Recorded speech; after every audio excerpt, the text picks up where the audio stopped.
ফেরাউন 900 বছর বেঁচে ছিল, খোদার উপরে খোদকারি করেছিল, নিজকে খোদা বলে দাবি করেছিল। আল্লাহ তাআলা সময় দিয়েছেন, অমলি লাহুম ইন্না কাইদি মাতিন। ফেরাউন নমরুদ সবাইকে আমি সময় দিয়েছি, কিন্তু আমার পরিকল্পনা বড় শক্ত। যখন তার নিদান কাল এসে গেল, ফাগাশিয়াহুম মিনাল ইয়াম্মে মা গাশিয়াহুম, সব ডুবে গেল। একজনও ফেরাউনের লোক লস্কর বাকি থাকলো না। মুসা আলাইহিস সালাম তার সঙ্গীদেরকে, উম্মতদেরকে আল্লাহ সহি সালামতে হীন হায়াতে নিরাপত্তার সাথে সাগর পার করে দিলেন। ফেরাউন বলে, ওই যে ওই যায় যায়, নদীর তলা শুকিয়ে গেছে, রাস্তা 12টা রাস্তা, স্মুথ অ্যাজ সিল্ক, একবার এশিয়ান হাইওয়ের মতো।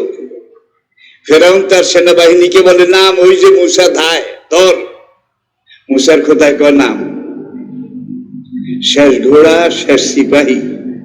নামাজ যখন শেষ হয়ে গেছে, ফাগাশিয়াহুম মিনাল ইয়াম্মে মা গাশিয়াহুম, মুসা আলাইহিস সালামের খোদা বলে, হে সাগরের পানি মিলিত হয়ে যা। সাগরের তলা দিয়ে হাঁটছিল। এখন যখন দুই দিক থেকে পানির দেওয়াল ভেঙে পড়লো, কয় হাত পানির নিচে? আল্লাহু আকবার।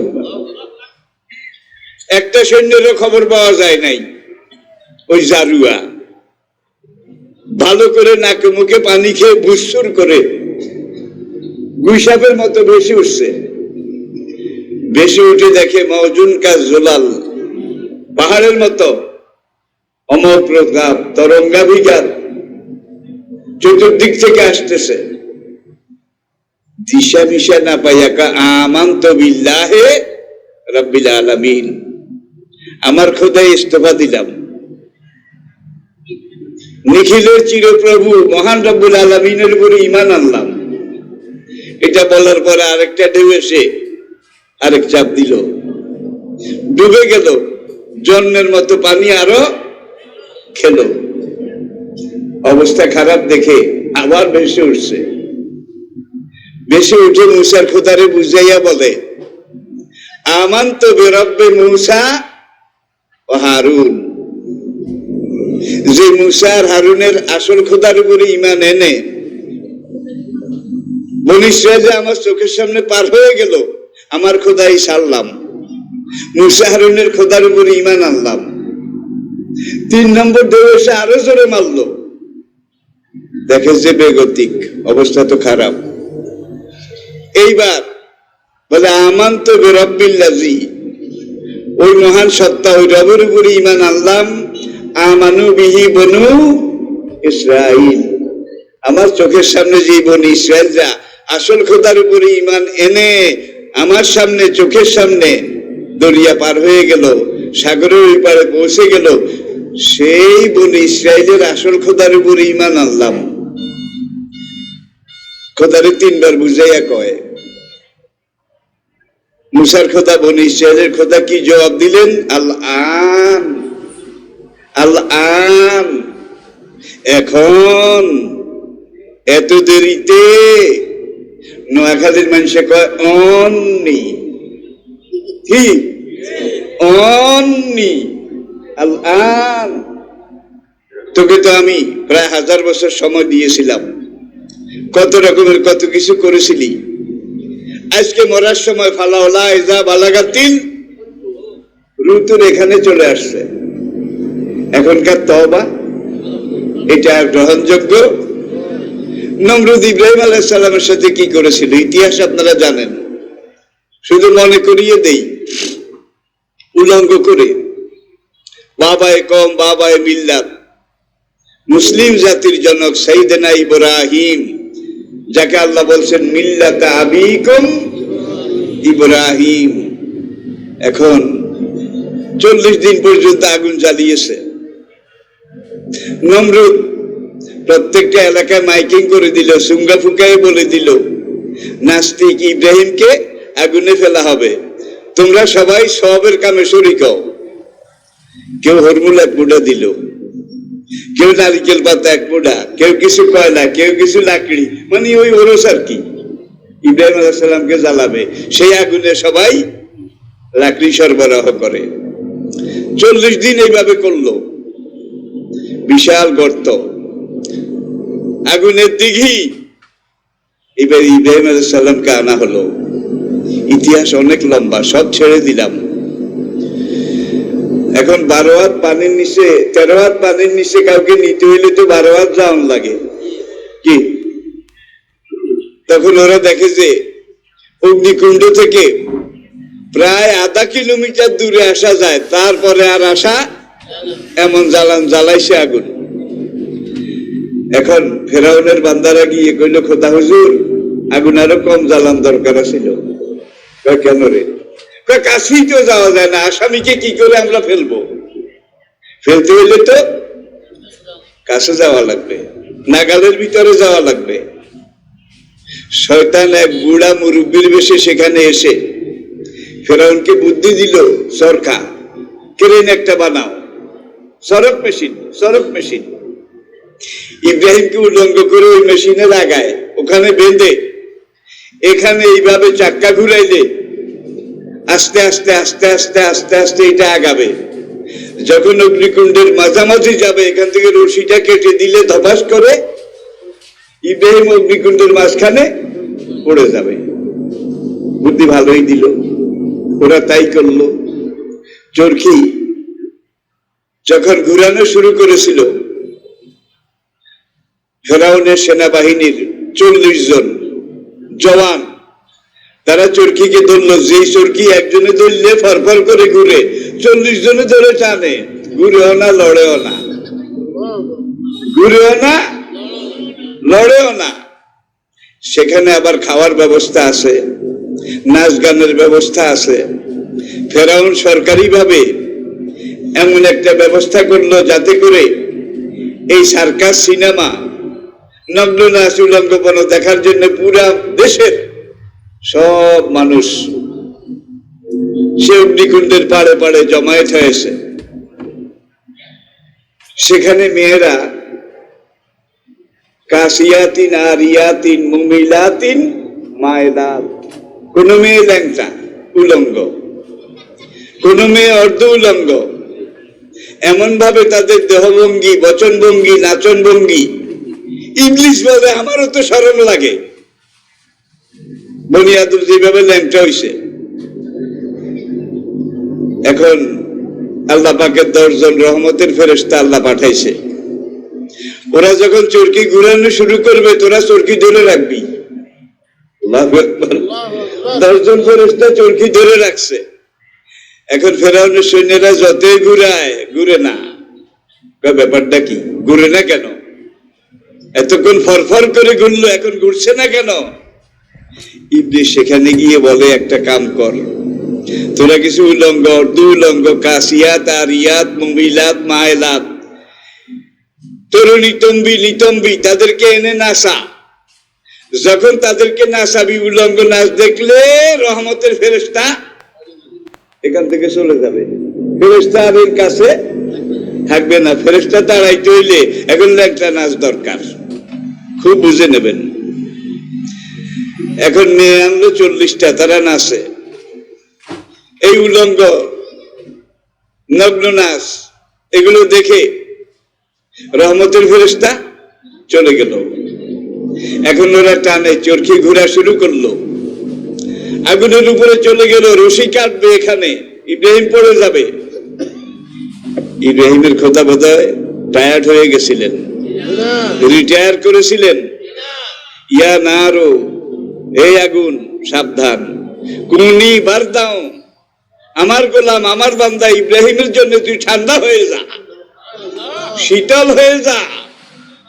আবার এত ঠান্ডা হইস না যাতে ইব্রাহিমের কষ্ট হয়। অসালামান, কুমকুম গরম ছিলেন, কুসুম গরম, না গরম না ঠান্ডা। আল্লাহু আকবার, তুই হয়ে যা। 40 দিন আগুন জ্বলে, যে আগুন থেকে মানুষ 2 কিলোমিটার দূরে থাকে, তার কাছে আসতে পারে না। ফেরাউন এবার তার প্রধানমন্ত্রী হামানকে বলল, উবনু লি সারাতান, আমার জন্য একটা টাওয়ার ছিলেন তো, ওই যে বাইয়া বাইয়া উঠে, এটাকে বাংলা ভাষায় বলা হয় মানমন্দির, ইংরেজিতে বলা হয় অবজারভেশন পোস্ট। দূর থেকে একটা জিনিস দেখার জন্য বিশাল টাওয়ার বানালো। টাওয়ার বানাইয়া এখন যখন সে টাওয়ারে উঠবে দেখার জন্য, কাছে ইব্রাহিমকে একটু ডাক, আগুন থেকে উঠা, আমি ওর খোদাকে এখন মারতে যাব এই টায়ারের উপরে গিয়ে। দেখছেন কারবার? এতদিন ছিল ইব্রাহিমের পালা, আজকে ইব্রাহিমের খোদার পালা।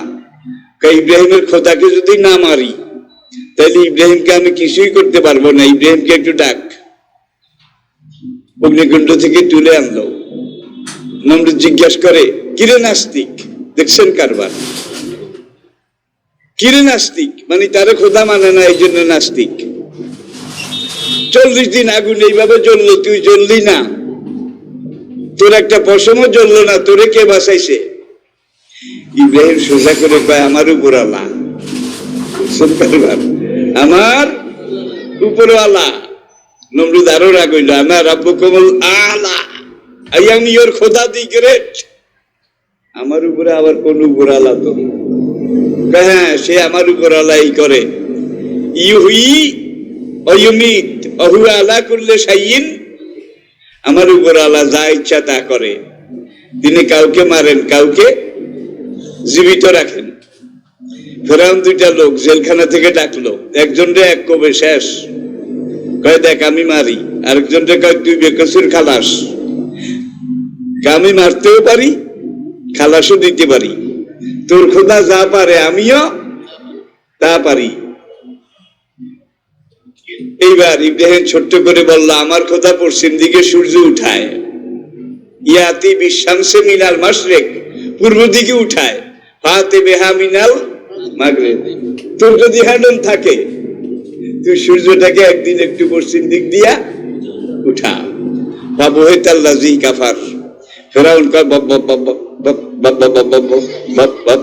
কিং কর্তব্য বিমূঢ়, কি বলবে সেটাও ভুলে গেছে। এইবার ইব্রাহিমকে আবার জিজ্ঞাসা করে সেকেন্ড টাইম, কিরে নাস্তিক, 40 দিন আগুনে রাখলাম, তুই পড়ে গেলি না কেন? আমারে আমার উপর আল্লাহ বাঁচাইছে। তাও তো বানাইছিলাম তোকে আগুনে দেখার জন্যে, এখন তুই যখন জলস নাই আরেকবার দিয়ে লাভ নাই, ওয়েট, তুই এখানে একটু অপেক্ষা কর, তোর উপর আল্লাহরে আগে মেরে আসি। হারামজাদা টায়ারে উঠছে, এতগুলো তীর মুঠা বাঁধছে, মুঠা বেঁধে থলির মধ্যে নিয়ে, ধনুক হাতে নিয়ে টায়ারের উপরে উঠছে। যখন কাছাকাছি উঠছে, মালায়েকাতুল মুকাররাবিন, আল্লাহর আরশের নিকটতম ফেরেশতারা বলে, রব্বুল আলামিন, এতদিন ইব্রাহিমের পালা ছিল, আজকে তোমার পালা, তোমাকে মারতে আসে। রব্বুল আলামিন বলে, কে? কয় ইব্রাহিমের খোদা। কে? নমরুদ। নমরুদ তোমাকে মারতে আসে। ইব্রাহিমের খোদা বলল, জারুনি মা যা খালাকতু ওয়াহিদা, আমি কারো আশা নষ্ট করি না, বেচারা আশা করে আসে, একটু আসতে দাও, আসতে দাও। একবারে টাওয়ারের উপরে উঠলো, মনে করছে খোদার বাড়ির দ্বারে বোধহয় উঠা হয়ে গেছে। তীর একটা সাঁ করে মারলো। তীর যখন সাঁ করে উপরের দিকে উঠলো, ইব্রাহিমের খোদা জিব্রাইলকে ডেকে বলে, ওর তীরের ফলা মাথা থেকে মাঝখান পর্যন্ত 1 বিঘত টাকটা রক্ত মেখে দাও। জিব্রাইলকে রব্বুল আলামিন রক্ত মেখে কি হবে? বেচারা খুব আশা করে আসে আমাকে মারার জন্য।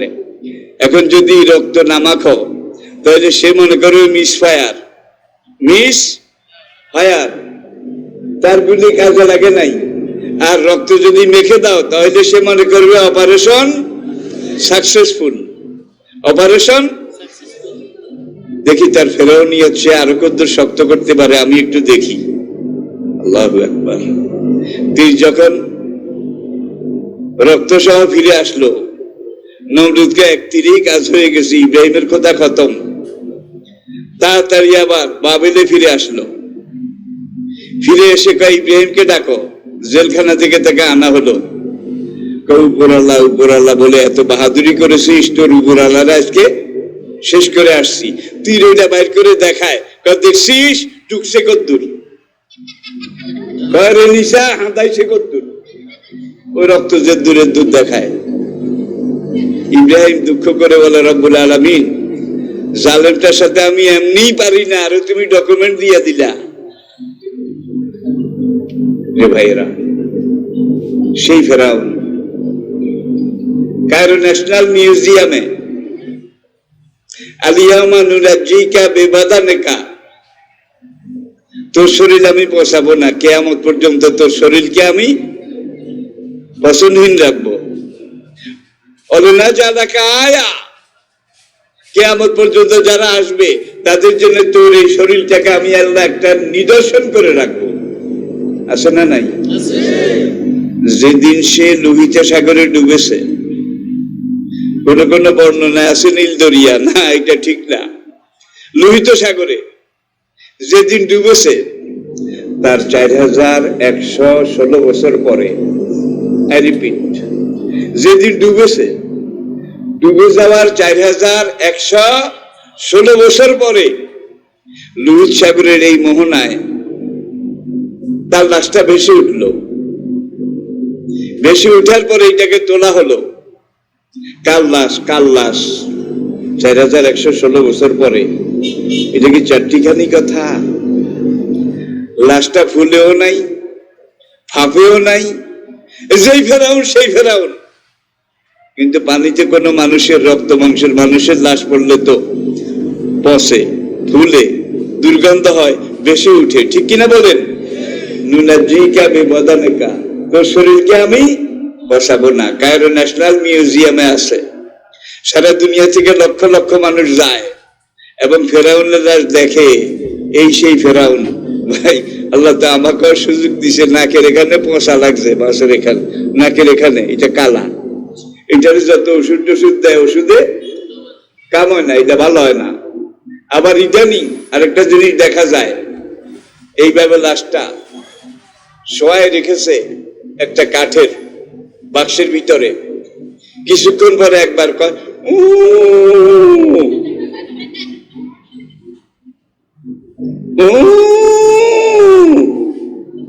দেখেন, এইভাবে কিয়ামত পর্যন্ত সে দুনিয়ার মানুষের সামনে পচনহীন অবস্থায় থাকবে।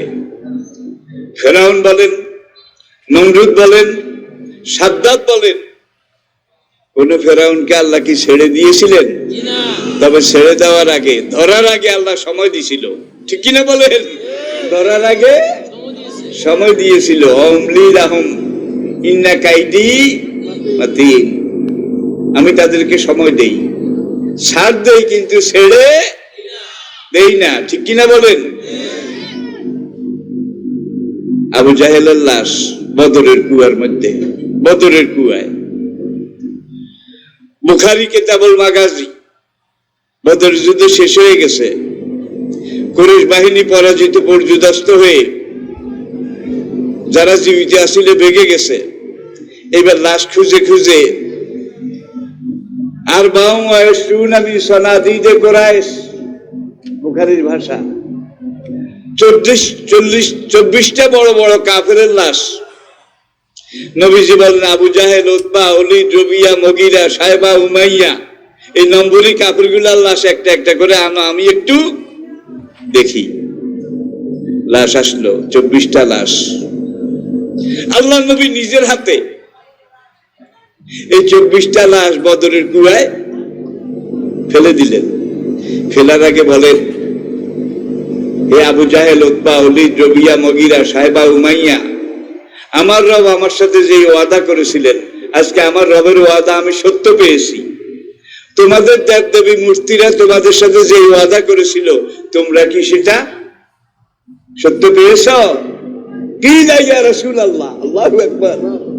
এক সাহাবী প্রশ্ন করেন, ওগো আল্লাহর রাসূল, ওরা তো মরা,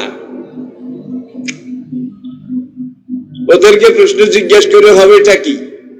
নবী সেই দিন বলেছিলেন, মরা হইল তোমরা যেভাবে শোনো তারা সেইভাবে শোনে। তারা এই চোখ দিয়ে দেখে না, অন্তর চোখ দিয়ে দেখে। তোমাদের জীবিতদের মতো অনুভূতি, স্পর্শ, কাতরতা এটা তোমাদের যেমন আছে তাদেরও তেমন আছে। ভাই, হয়তো এখানে দুই একজন থাকতেও পারেন যারা বদরের ময়দানে গিয়েছেন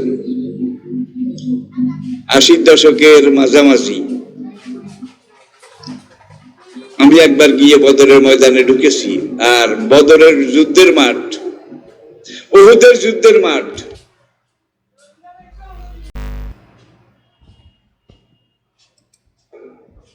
এই দুইটা জায়গা যদি আপনি একটু সজাগ চোখে দেখেন, আপনাকে মানতেই হবে আল্লাহর নবী কত বড় সেনাপতি ছিলেন, আল্লাহর নবী কত বড়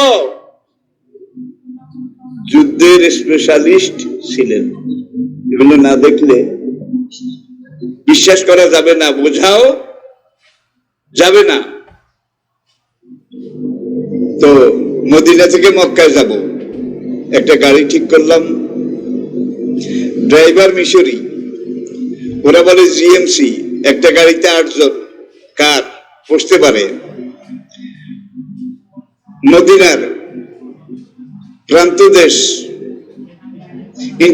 ইন্টার ডিস্ট্রিক্ট বাস টার্মিনাল, এখান থেকে আমরা উঠলাম। ড্রাইভারকে আমি আরবিতে বললাম যে আমরা এখন 10টা বাজে, আমরা মসজিদুল হারাম কাবাতে গিয়ে জোহরের জামাত ইনশাআল্লাহ ধরবো 3 ঘন্টা। তুমি এইভাবে যাবে, পথে বদরে 10 মিনিটের জন্য আমরা একটু নামবো, বদরের মাঠটা দেখবো। বদরের এখানে গাড়ি থামলো, পাশে রেস্টুরেন্ট থেকে একজন বুড়ো মানুষ সৌদি, হাতে একটা দামি লাঠি, বের হয়ে পরিচয় জিজ্ঞেস করলো, হু আর ইউ? আমরা উই আর হুজ্জাজ, উই আর হুজ্জাজ, উই আর জায়রিন, আমরা বাইতুল্লাহ, মসজিদে নববী এগুলা জিয়ারতকারী, উই আর হুজ্জাজ, আমরা হাজি। সে বলল, মারহাবাম বেকুম, তোমাদেরকে ওয়েলকাম, মারহাবা জানাচ্ছি। এখানে কি দেখতে চাও? আমাকে বেশি কিছু না, শহীদের কবর জিয়ারত করব। যে কজন সাহাবী, বদরের এক প্রান্তে সাহাবীদের কবর যারা শহীদ হয়েছেন। আর বদরের ময়দানের উত্তর পূর্ব কোণে এখানে সবচেয়ে বড় একটা কুয়া ছিল, কূপ ইন্দ্রা, যেটার নাম ছিল বীরে বদর। বুখারীতেও বীরে বদর, বদরের কুয়া। আর হাইওয়ে থেকে বদরের মাঠের দিকে ঢুকতে আরেকটা কুয়া আছে, এই কুয়াটার নাম বীরে আরিশ, বীরে আরিশ, আরিশ কুয়া। আরিশ কুয়াটা এখনো সেখানে মোটর আছে, মেশিনেও পানি উঠে, বালতিও আছে। আল্লাহর নবী এই কুয়ার পানি দিয়ে কুলি করেছিলেন, যার জন্য কিয়ামত পর্যন্ত এই কুয়ার পানি জমজমের মতো অনেকটা, যত পানি তোলা হয় কমে না, এত স্বচ্ছ, এত পরিষ্কার, স্ফটিকের মতো। এখান থেকে আমরা একটু পানি খেলাম, পান করলাম, এরপরে শহীদের কবর জিয়ারত করলাম। গাইড ওই মুরব্বীকে বললাম, আইনা বীরে বদর, আইনা আবু জাহাল, বদরের কুয়া কোথায়, আবু জাহেল কোথায়? কয় তাল মাই, তাল মাই। বুড়ায় কয় আমার সাথে আসেন। সে আমাদেরকে নিয়ে গেল, নিয়ে একটা জায়গা বালু, একটু ডেবে আছে সামান্য, সে পাও দিয়ে এইভাবে লাথি দেয়ার কয়, হাজা বীরে বদর, হাজা আবু জাহাল। এইটা আবু জাহেলের কবর, 24টা কাফেরের কবর একটা কুয়ার মধ্যে, এটা আবু জাহেলের কবর। ঘৃণায় শরীরটা রি রি করে উঠলো, কোথায় শহীদদেরকে জিয়ারত করলাম। ওয়ারফিল্ড যুদ্ধের মাঠের এক পাশে, আরেক পাশে আবু জাহেল। করে টোরে আমরা শেষ করে গিয়ে গাড়িতে উঠছি। ওই সঙ্গে সুদানি একটা আসিল, ওই যে মোটা বড় কালা, মিস কালা।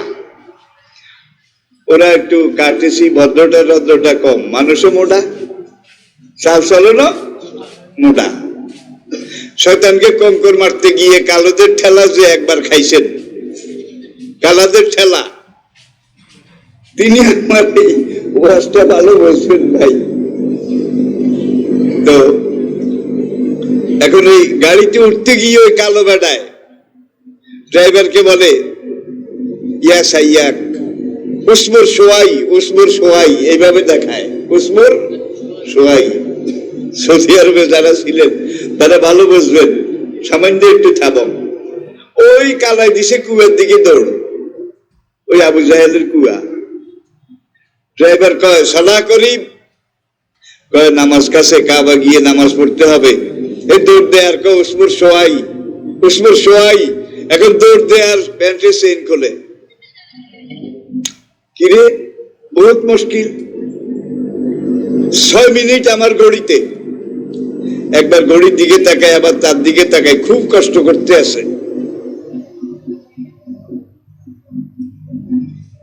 মানে বোঝা যায় চেষ্টার কোনো শেষ নাই।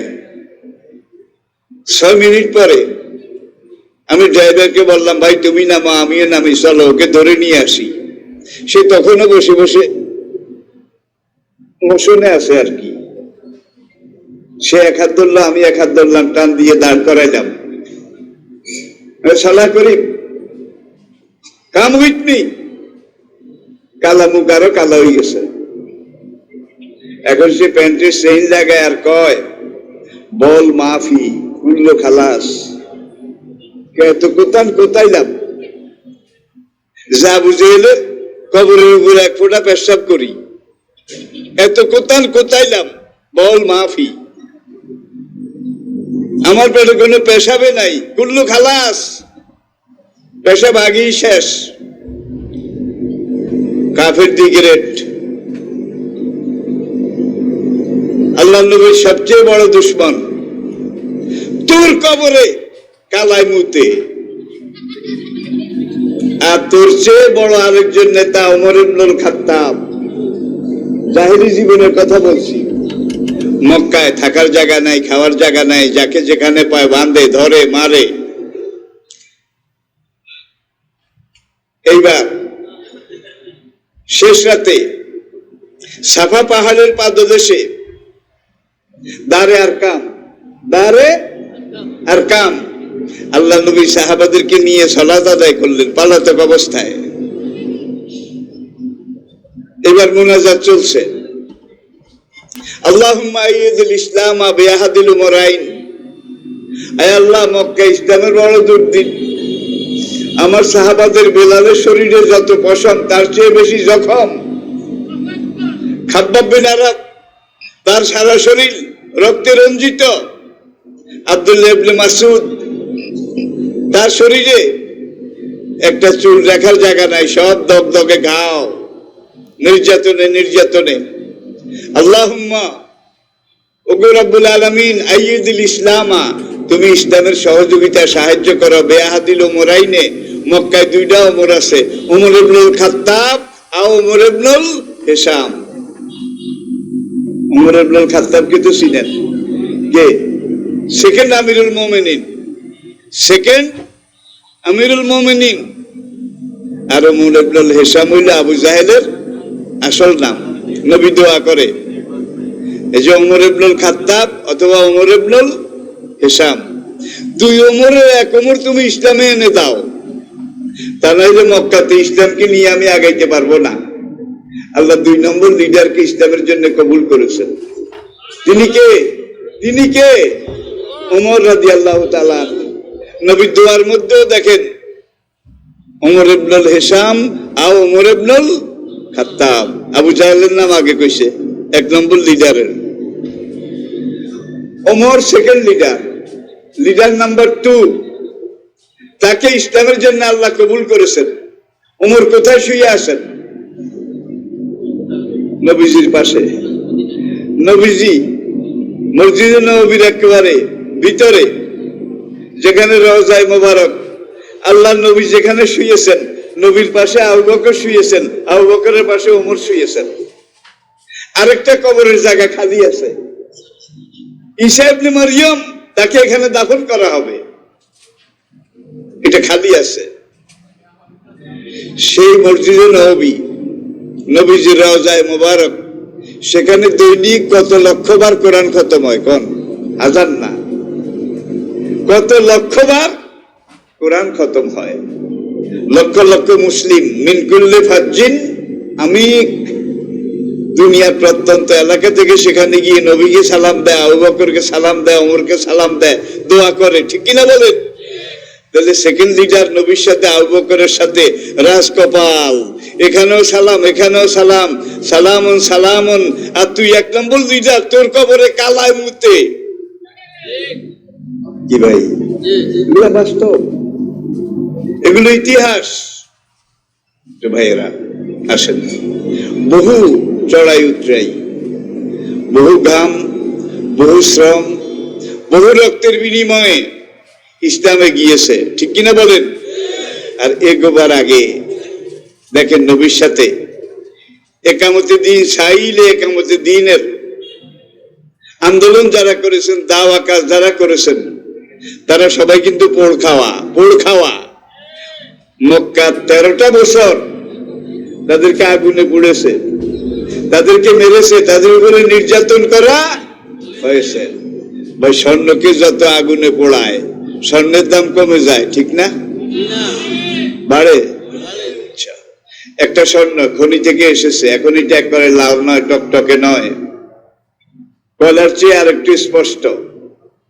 এই স্বর্ণকার এই স্বর্ণের চাকাটাকে জ্বলন্ত কয়লার আগুনে দেয়, আপনারা দেখেছেন, হাফরে দম দেয়, এইভাবে দম দেয়, স্বর্ণের চাকটা চিৎকার করে, হে স্বর্ণকার, কি অপরাধ করলাম, এইভাবে আমারে জ্বলন্ত কয়লার আগুনে দিছে, আবার হাওয়া দিয়ে আমারে পোড়ো। স্বর্ণকার বলে, আসবেরু, সবর কর, তোর দাম বাড়াই, তোর পুড়ি না, তোর দাম বাড়াই। কথাটা একটু সূক্ষ্ম, ভালো করে লক্ষ্য করুন। উঠাইছে, উঠাইয়া 2.5 কেজি ওজনের হাতুড়ি একটা হাঁপুরের উপরে রেখে স্বর্ণ আবার চিল্লায়, গেলাম, এতক্ষণ আগুনে পড়লা, এখন আবার হাতুড়ি দিয়া পিটাও, কি অপরাধ করেছি? তখন স্বর্ণকার বলে, কান্দিস না, চিল্লাইস না, তোর মান বাড়াই। স্বর্ণ বললো, একটু আগে আগুনে পুড়ে দাম বাড়াইছে, এবার হাতুড়ি দিয়ে পিটিয়ে মান বাড়ায়। আচ্ছা, আমি সবর করি, হোক না কষ্ট। আবার দিছে আগুনে, দিয়ে আবার স্বর্ণ এইবার আবার আগুনে দিছে, আবার পড়ো, একবার পুড়লে হয় না, বারবার পড়া লাগবে। এইভাবে একবার পড়ে আবার পিটায়, একবার পড়ে আবার পিটায়, যত পড়ে যত পিটায়, এটার ভিতরে খায় ভেজাল ভরট, সব আগুনের তাপে হাতুড়ির পিটানিতে সব বিদায় হয়ে যায়, শুধু খাঁটি সোনাটুকু থেকে যায়। এরপরে এটাকে হাতুড়ি দিয়ে শেষে কেটে আবার আগুনে দেয়। এবার কয়লার আগুনে দেয় না, খুব ছোট্ট জিনিস, কয়লার মধ্যে হারিয়ে যাবে, খুঁজতে আবার কষ্ট হবে। এবার জ্বলন্ত আগুনে দেয়। এতটুকুন একটা বাটি আছে, আপনারা নিশ্চয়ই দেখেছেন, এই বাটির মধ্যে কিছু সোহাগা দেয়, সোহাগা দিয়ে ওই ছোট্ট সোনার পাত্রটা ওই সোহাগার মধ্যে দেয়, দিয়ে এবার একটা মোমবাতি সেরাক জ্বালায়, একটা পাইপ আছে বাঁকা, এই বাঁকা পাইপটা দিয়া এইবার ওই সোহাগার আগুনের মধ্যে স্বর্ণকার মুখ দিয়ে ফু দেয়, জ্বলন্ত আগুন সোহাগার মধ্যে লাগে, কি লাগে? স্বর্ণ এবার শেষ কাঁদে, এতক্ষণ কয়লার আগুনে পুড়েছ, এতবার পুড়েছ, এতবার শেষেছ, আমার তো আর কিছু রইল না, এবার জ্বলন্ত আগুনে পড়ো, শেষবারের মতো তোর দাম বাড়াই। এইবার এখান থেকে তুলে ছোট্ট একটা হীরা সুরি, এইটা দিয়ে স্বর্ণটার উপরে এইভাবে দাগ দেয়, কাটে আর কি। স্বর্ণ আবার চিল্লায়, এতক্ষণ পিটাই দেয়, এতক্ষণ পড়াই দেয়, এবার আবার হীরা সুরি দিয়ে আমারে কাটো, আমি কি অপরাধ করেছি? উসমর সবর কর, ডিজাইন করি, ডিজাইন। যদি ডিজাইন না করি তাহলে 1 লাখ টাকা ভরি বিক্রি হবে না। ইয়া আইয়ুহাল্লাযীনা আমানু আসবিরু ওয়া সাবিরু ওয়া রাবিতু, আল্লাহু আকবার। একবার কইলে হইতো না? যেটা আপনি ইসলাম কায়েম করবেন। সব নবী ছিলেন দাঈ আল্লাহ, আদম, নূহ, ইব্রাহিম, ইসমাইল, সুলাইমান, দাউদ, উলুল আজম সব পয়গম্বরের কাছে সকল যুগে আমি আল্লাহর নির্দেশ পাঠিয়েছিলাম কি? আন আকিমুদ্দিন, আন আমার দিন আমার জমিনে কায়েম করো, ওয়ালা তাতাফাররাকু ফি, দিন কায়েমের ব্যাপারে তোমাদের মধ্যে যেন কোনো দুর্বলতা শৈথিল্য না আসে। ভাই কোরআনে পাকে আকিমের সলা আছে, আছে না? আকিমের দিন বোধহয় নাই, আছে। তাইলে আমরা কিছু মুসলমান আকিমের সলা পর্যন্ত আসি। আকিমুদ্দিন, দিন কায়েম করো কইলে কয় দেশ খারাপ, সময় খারাপ, জান বাঁচান ফরজ। দেশ খারাপ, সময় খারাপ, জান বাঁচান। ভাই সালাত যেভাবে কায়েম করা ফরজ, এইভাবে আল্লাহর জমিনে আল্লাহর দিন কায়েম করার চেষ্টা চালিয়ে যাওয়া প্রত্যেক মুমিনের উপরে ফরজ। একজন বাস সময় কম ভাই, সময় কম, আসেন। একজন মুমিনের ইমানের দাবি কি? ইমানের দাবি একটাই, সেটা হলো তাকে আল্লাহ নির্দেশ দিয়েছেন। এই যে কুমিল্লার লালমাই পাহাড় বুঝার জন্য বলছি, একজন মুমিনকে আল্লাহ বলে আজকে রাতের ভিতরে তুমি পাহাড়টাকে ধাক্কাইয়া 20 মাইল পূবে নিয়ে যাও, আজকে রাতের ভিতরে ধাক্কায় নিয়ে যাও। তখন ওই মুমিনের ইমানের দাবি কি? এত বড় লালমাই পাহাড় কিয়ামত পর্যন্ত ধাক্কাইলেও তো এটা যাবে না, আমি পারবো না, সুতরাং কচ্ছপের মতো হাত পা গুটিয়ে বসে থাকি, ধাক্কাইলাম না। ইমানের দাবি আদায় হবে। আর সাই মিন্না অলেতমামো মিনাল্লাহ, আল্লাহ নির্দেশ দিয়েছেন ধাক্কাইয়া 20 মাইল দূরে নিয়ে যাও। এখন আল্লাহ বলছেন তুমি চেষ্টা করো, 20 মাইল নেওয়া আমি আল্লাহর দায়িত্ব। আপনি ঠেলা শুরু করলেন, 20 মাইল চলে গেছে, আপনি কামিয়াব। আপনি ঠেললেন সারা রাত, পাহাড় এক চুলো লড়লো না, তারপরেও আপনি কামিয়াব। হাসরের মাঠে দাঁড়ায় বলবেন রব্বুল আলামিন ঠেলতে ঠেলতে মরে গেছি, ঠেলতে ঠেলতে মরে গেছি। এটার নাম দায়ী আল্লাহ ইসলামী আন্দোলন। যত জঞ্জাল, যত রকমের খোদাদ্রোহিতা, এই সব কিছুকে নির্মূল করে আল্লাহর জমিনে আল্লাহর দিন কায়েম করা, সাইলে একামতে দিন, সব নবী এই কাজ করেছেন। নবীর সাহাবারা আশিদ্দাউ আলাল কুফারি রুহামাউ বাইনাহুম, নবীর সাহাবাদেরকে দেখতে চান? তাহলে দেখেন তারাহুম রুকআন সুজ্জাদান ইয়াবতাগুনা ফাদলাম মিনাল্লাহি ওয়া রিদওয়ানা সীমাহুম ফি উজুহিহিম মিন আসারিস সুজুদ। তাদের চেহারার দিকে তাকাও, তাদের কপালের এখানে চান কয়লা গোনার মতো এখন একটু কালসা দেখা যায়। হাসরের মাঠে যখন এই মুমিন বান্দা নামাজের দাগ নিয়ে হাসরের মাঠে উঠবে, তখন মাশরিক থেকে মাগরিব পর্যন্ত হেদাক লাইটের মতো এটা জান্নাতের পথ দেখিয়ে দেবে। তারাহুম রুকআন সুজ্জাদান ইয়াবতাগুনা ফাদলাম মিনাল্লাহি, পরের আয়াতে কয় সীমাহুম ফি উজুহিহিম মিন আসারিস সুজুদ। আল্লাহু আকবার। সিজদা করতে করতে তাদের কপালে সাইয়েদ আবার কেউ আবার ইট দিগসি কইছিলেন কপালে দাগ পড়লে এরকম গোল্ডেন এ প্লাস, আমি একটু ঘষি লই, কাম হইতো না। আমি কি বুঝাতে পেরেছি? আর এই নামাজ পড়তে পড়তে কপালে যাদের দাগ হয়েছে, নবী হাউজে কাউসারে যখন পানি পান করাবেন, ভিড় হয়ে যাবে, ফেরেশতারা তখন ঠেলবে, এই ভিড় করিও না, নবী সবাইকে পানি পান করাবে, তোমরা লাইনে আসো, আস্তে আস্তে আসো, ভদ্রভাবে আসো। তখন ওই যারা সালাত আদায় করেছিল ঠিক মতো, তাদের এই কপাল থেকে আল্লাহ কাকুরি মুহাজ্জালি চান কপাল্লা ঘোড়ার মতো এখান থেকে লাইট বাইর হবে, জান্নাতের নূর বের হবে। অসুবিধা হয়? আমি বুড়া মানুষ, আমার বয়স 84 বছর,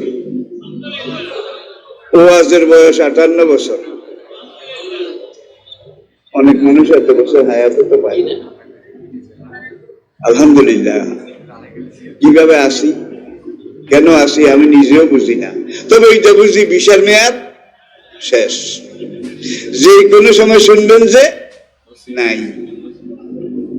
এটাই বাস্তবতা। তা আপনাদের কাছে একটা দোয়া চাই, যেন বিছানায় শুয়ে শুয়ে পচে পচে গড়াইয়া গড়াইয়া না মরি। আল্লাহর জমিনে আল্লাহ দ্বীনের বল বালা করতে করতে আল্লাহ যেন শহীদি মরণ দান করেন। শাহাদাতের মরণের উপরে আর কোনো মরণ নাই রে ভাইয়েরা। এবারে আসুন মূল কথায়। আল্লাহ রাব্বুল আলামিন আমাদেরকে একটা কথা বলেছেন, অবিল ওয়ালিদাইনে ইহসানা, সন্তান তোমরা মা বাবার সাথে ভালো ব্যবহার করো। ফালা তাকুল লাহুমা উফিন, দেখ দূর বুড়িয়ে খেটখাটায়, এই ধরনের ধমক দিয়ে বাবা মায়ের সাথে কথা বলো না। অকুল লাহুমা কাওলান লাইয়িনান,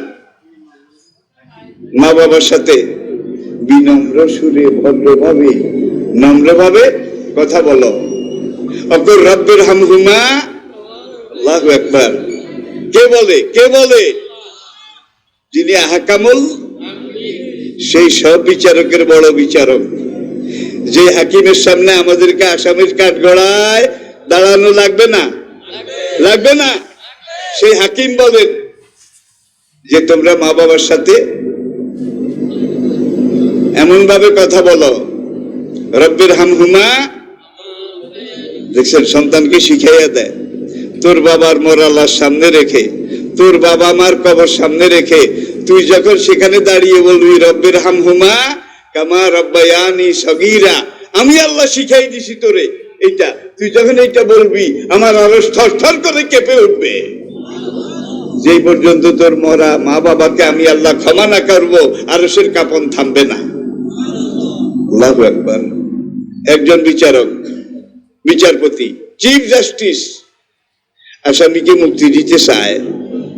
এখন আসামিকে বলে, ধরো তুমি এইভাবে আমার কাছে এইভাবে একটা দরখাস্ত দাও। তাহলে সেইভাবে যদি দরখাস্তটা আসামি দেয়, মুক্তি পাওয়ার আশা কদ্দূর?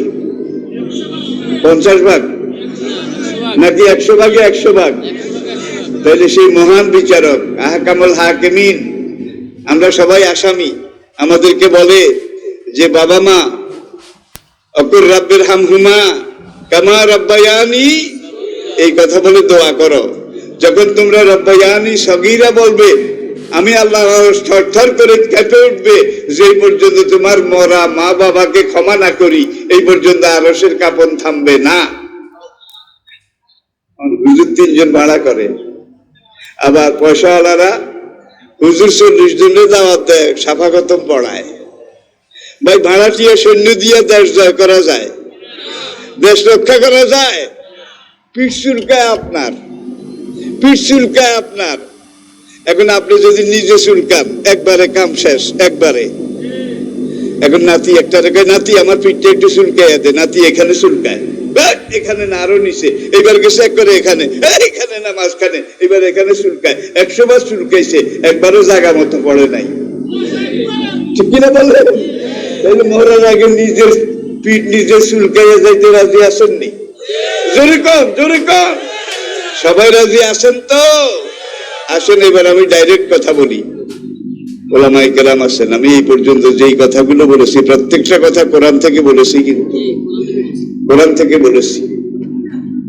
তিবিয়ানাল লিকুল্লি শাই মা ফাররাতনা ফিল কিতাবি মিন শাই। এই কোরআন এমন কোরআন, যেই কোরআনের জন্ম থেকে মৃত্যু পর্যন্ত তোমাদের যা দরকার, যত কিছু দরকার, যেভাবে দরকার, যেখানে দরকার, যত রকম দরকার, সব আমি আল্লাহ কোরআনে বলে দিয়েছি। এক আয়াতে তিবিয়ানাল লিকুল্লি শাই, আর এক আয়াতে মা ফাররাতনা ফিল কিতাবে মিন শাই। এই কোরআন এমন কোরআন। এখন মনে করেন আপনার একটা ছেলে, 2টা ছেলে, এখান থেকে একটা ছেলেকে আপনি কোরআন শিখান, নবী শাফায়াত করবেন, আনামাল্লাহু আলাইহিম মিনান নাবিয়িনা ওয়াস সিদ্দিকিনা ওয়াস শুহাদায়ে ওয়াস সালিহিন। নবীর পরে আরো 4 রকমের লোক হাসরের দিন সাফায়াত করার অনুমতি পাবে। বলেন আলহামদুলিল্লাহ। এখন এই অনুমতি কারা পাবে? মিনান নবিয়্যিন ওয়াস সিদ্দিকিন ওয়াস শুহাদা ওয়াস সালিহিন, নবী সহ 4 ফরিক তারা পাবে। এখন একটা ছেলেকে আপনি জন্মের পরে প্রথমে কোরআন শিখান, কিসমত ভালো চান হাফেজে কোরআন আগে বানান। ভাই বাংলাদেশে অনেক বিচারক আছে কিন্তু হাফেজ অনেক আছে, অনেক বড় বড় পদে আছে তারা হাফেজে কোরআন। ভাইয়ের একটা ছেলেকে যদি আপনি হাফেজ বানাইয়া যাইতে পারেন, কবর হাসর পুলসিরাত মিজানে আপনার আর কোনো চিন্তা হবে না, কোনো পেরেশানি আসবে না।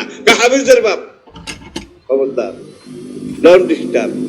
এই ফেরেশতা বেয়াদবি করিস না। হাফেজ সাহেবের আব্বা, হাফেজ সাহেবের আব্বা হইয়া কবরে যাইতে চান কিনা? আলেম সাহেবের আব্বা হইয়া কবরে যাইতে চান কিনা বলেন? কে কে চান? কে কে চান? নারায়ে তাকবীর, নারায়ে তাকবীর। হাত নামান। আল্লাহ তুমি আমাদেরকে হাফেজ আলেম ছেলের বাবা না বানাইয়া দুনিয়া থেকে নিও না। এখন ওয়ালাকাদ ইয়াসসারনাল কুরআনা লিযিকরি ফাহাল মিন সূরা কামার 29 বার। একটা সূরার মধ্যে আল্লাহ এই আয়াতটা 4 বার বলেছেন। কয়বার? ওয়ালাকাদ ইয়াসসারনাল কুরআনা লিযিকরি ফাহাল মিন মুদ্দাকির। পড়ার জন্য সবচেয়ে সহজ কোরআন, বুঝার জন্য সবচেয়ে সহজ কোরআন, মুখস্থ করার জন্য সবচেয়ে সহজ কোরআন, হিফজ করার জন্য সবচেয়ে সহজ এই কোরআন। ভাই কোরআন যত সহজ দুনিয়ার অন্য কিছু এত সহজ না। সবচেয়ে সহজ ইয়াসার না, আমি সবচেয়ে যিনি কোরআন নাজিল করেছেন। আচ্ছা ভাই প্রথম সূরা সূরা ফাতিহা কয় বছর বয়সে মুখস্থ করেছেন? 3 বছর 4 বছর? 5 বছরে যায় না, 3 বছর 4 বছর। আর ভালো মা যারা তারা ওই রুটি খোলা দিতে দিতে ছেলে একটা পাশে বই রয়েছে, কাব্য তুমি কাও আলহামদুলিল্লাহ রাব্বিল আলামিন। শুইতে গেলে আলহামদু পড়াইতে পড়াইতে অনেক মা আছে না নাই? জোরে কর। একবারে ছোট কালে বুঝ জ্ঞান হওয়ার অনেক আগে একবারে শিশুকালে সূরা ফাতিহা মুখস্থ করেছেন। এখন আপনি 5 ওয়াক্ত সালাত ঠিক মতো আদায় করেন। আপনি বলেন দিন রাত 24 ঘন্টায় আপনি এই সূরা ফাতিহা কয়বার পড়েন? ভালো লাগবে। সব ওয়াজ আমার দিয়ে করাইবেন।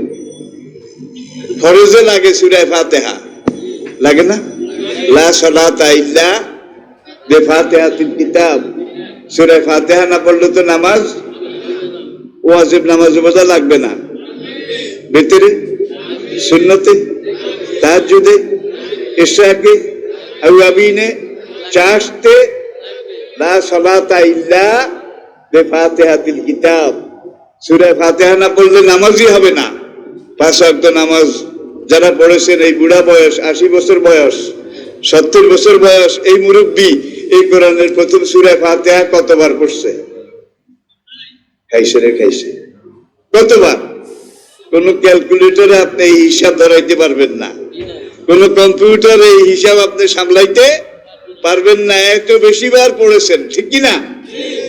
ভাই পড়তে পড়তে কার মুখ তিতে হয়ে গেছে এটা হাত দেখান। বনি ইসরাইলদেরকে আল্লাহ মানা সালুয়া খাওয়াইছে এই ময়দানে। আজকের ইহুদি আর কি ময়দানে কয়েকদিন খাইয়া টাইয়া এক একটা খোদার খাসি হয়ে গেছে। বেহেশতের খানা। ওয়াজাল্লালনা আলাইকুমুল গামামা ওয়া আনজালনা আলাইকুমুল মান্না। এখন আনার সময় ভাগা ভাগের মতো থপ্পর থপ্পর করে সব গোস্তের পিণ্ড হইয়া গেছে। কয়েকদিন পরে একদল লিডার বনি ইসরায়েলে তারা এসে মূসাকে বলে, ইয়া মূসা লান নাসবিরা আলা তাআমিন ওয়াহিদ। হে নবী মূসা, মানা সালুয়া, এক রকমের খানা খাইতে খাইতে রুচি নষ্ট হয়ে গেছে। এক খানা এক তরকারি বেশি দিন একাধারে খাইলে কিন্তু এটা হয়। This is psychology also. ফাদু লানা রাব্বাকা, হে মূসা তুমি দোয়া করো আমাদের জন্য তোমার রবের কাছে। তবু কি বোধা কোরআনের প্রথম ভঙ্গি খেয়াল করেন নাই? ফাদু মুসা দোয়া করো লানা আমাদের জন্য রব্বাকা তোমার রবের কাছে। তাহলে তবু কি দেখেন এত মানা সালুয়া কারে খাওয়াইলো, এমন হারে হারাম দাদা। এখন মুসার কাছে এসে বলে তোমার খোদার কাছে আমাদের জন্য দোয়া করো। ইউখরিজ লানা মিনাল আরদে মিন বাকলিহা কিসাইহা ওয়াদাসিহা ওয়াফুবিহা ওয়াবাসালিহা। ডান কসু, মান কসু, ছড়া কসু, মুড়া কসু, কালি কসু, টালি কসু, গাজর, শালগম, মূলা, এই মাটি থেকে যেগুলা হয়। মুসা ছোট্ট করে বলে আতাস্তাবদিলুন আল্লাযী হুয়া আদনা বিল্লাযী হুয়া। রে পোড়া কপাল উম্মত, কুত্তার পেটে কি সয় না? কুত্তারে ভালো করে 2 বেলা বিরিয়ানি খাওয়ান, দেখবেন কুত্তার গায়ে পশম একটাও নাই। কুত্তার পেটে বিরিয়ানি সয় না। সেই বনে ইসরাইল দুনিয়ার কুত্তা, তাদের জন্য বেহেশতের মানা সালুয়া কয়েকদিন খাইয়া যখন বাবুয়া বাগের মতো মোটা হয়ে গেছে, ফাদুল আনা রাব্বাকা, হে মুসা তুমি দোয়া করো তোমার রবের কাছে। আরে তবু কি হারাম দাদা, খেয়াল করেন নাই বোধ হয়। ফাদু, হে মুসা তুমি দোয়া করো লানা আমাদের জন্য রব্বাকা তোমার রবের কাছে। মুসা রেখে তোমার রবের কাছে দোয়া করো, তবু কি?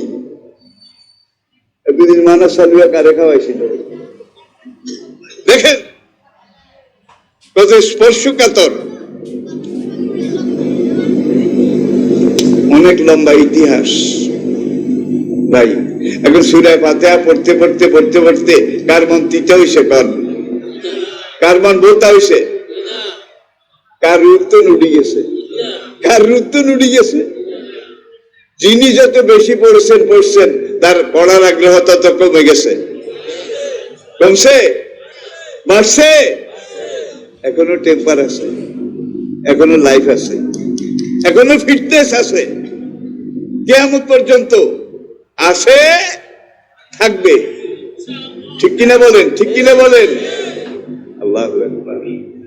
আল্লাহ পাক বলছেন তোমার বাপ মরে গেছে, বাপের মরা লাশ সামনে রেখে তুমি নিজে ইমামতি করো, জানাজা পড়াও।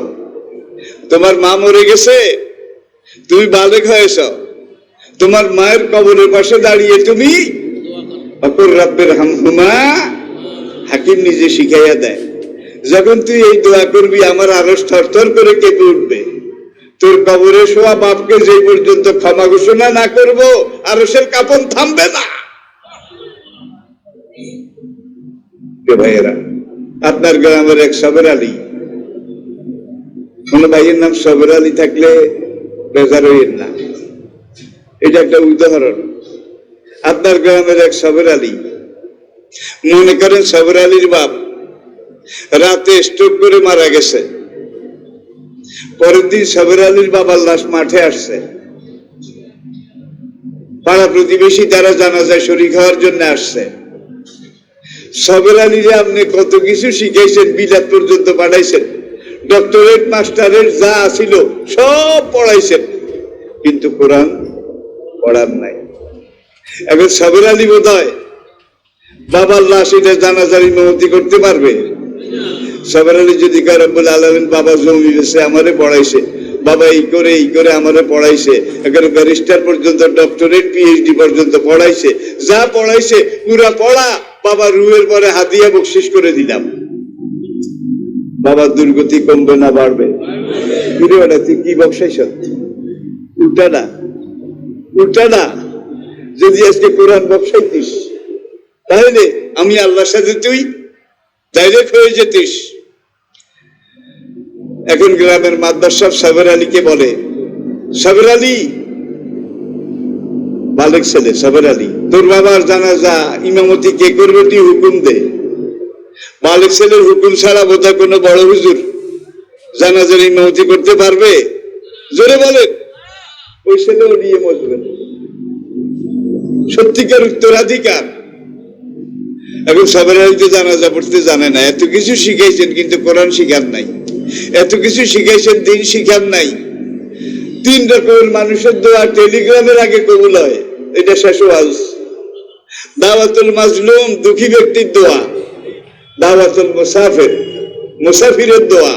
দাওয়াতুল ওয়ালিদি আলা ওয়ালাদিহি, মা বাবার সন্তানের প্রতি দোয়া বা বদদোয়া, এটা টেলিগ্রামের আগে আল্লাহ কবুল করেন। সাবের আলী এখন কান্দে।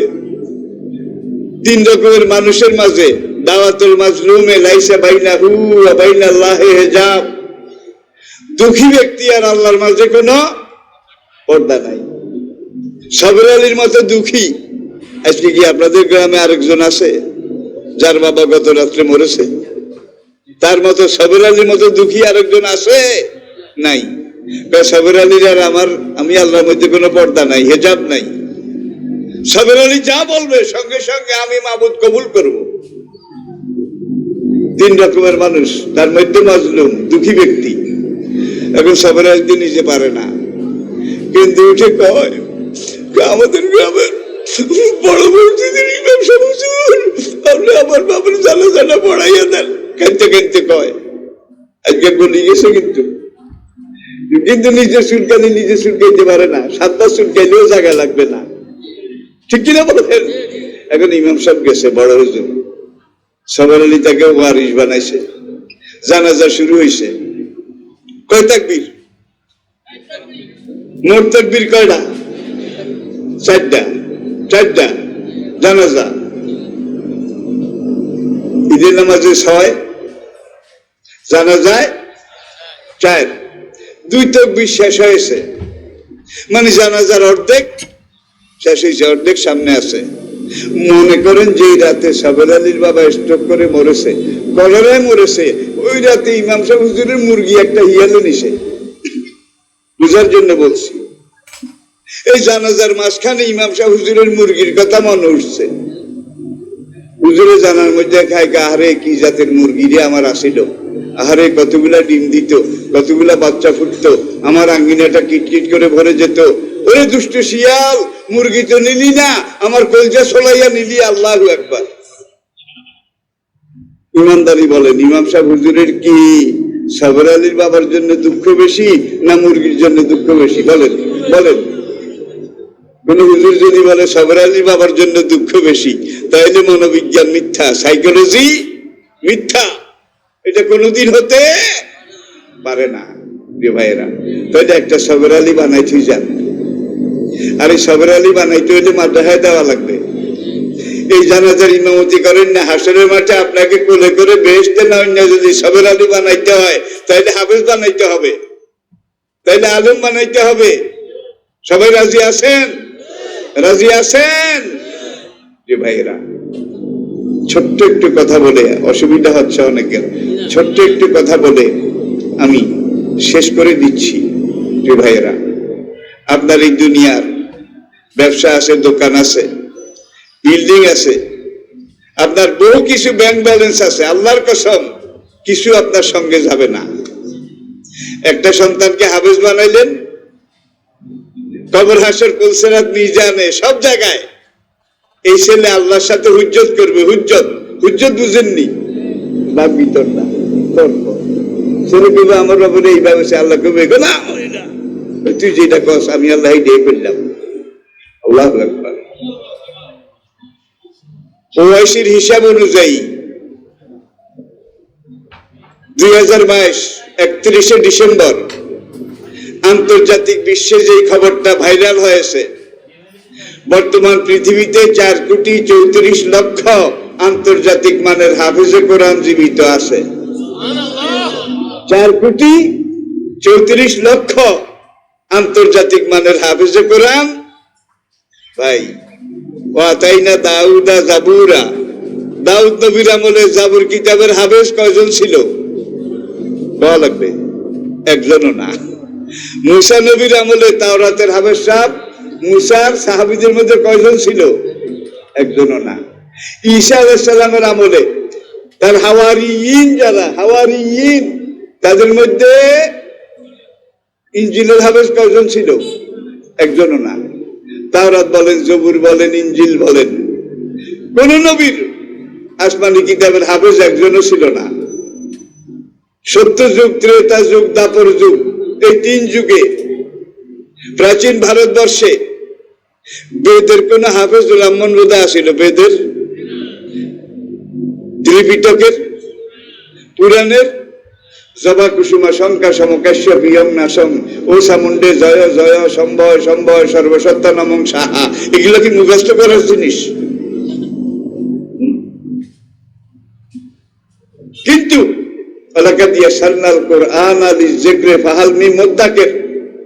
এই কোরআনকে আল্লাহ মুখস্থ করা সবচেয়ে সহজ করে দিয়েছেন।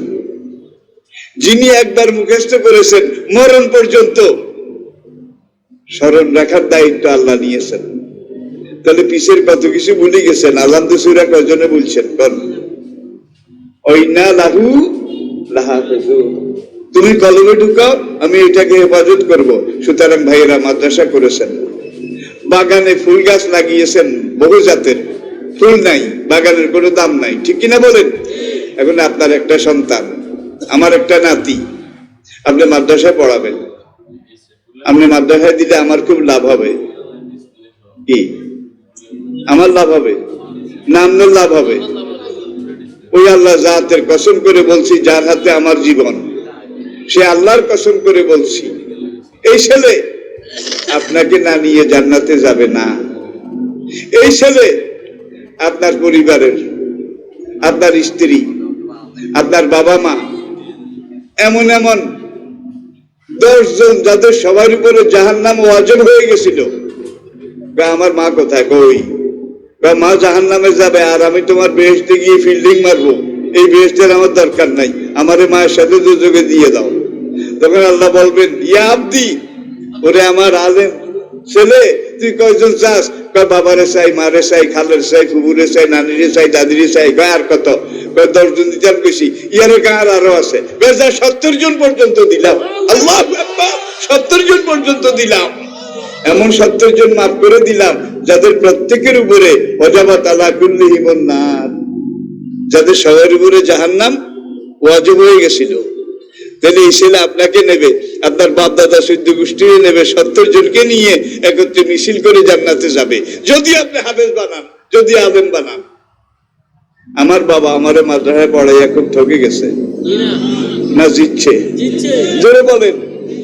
তাহলে আপনি আপনার একটা বাচ্চা এই সকালবেলা ফজরের নামাজ পড়ছেন, ক্ষুধায় পেট সুমসুম করে সুমসো, আর আপনার ওই বাসি ভাত সেফা শুটকির ভর্তা দিয়ে খাওয়ানোর অভ্যাস আছে, অনেকের আছে। কিন্তু এখন ঠান্ডা ভাত আর সেফার ভর্তা, এইটা বেগম বিবি আনে দিছে, আপনিও জন্মের মতো খাইছেন।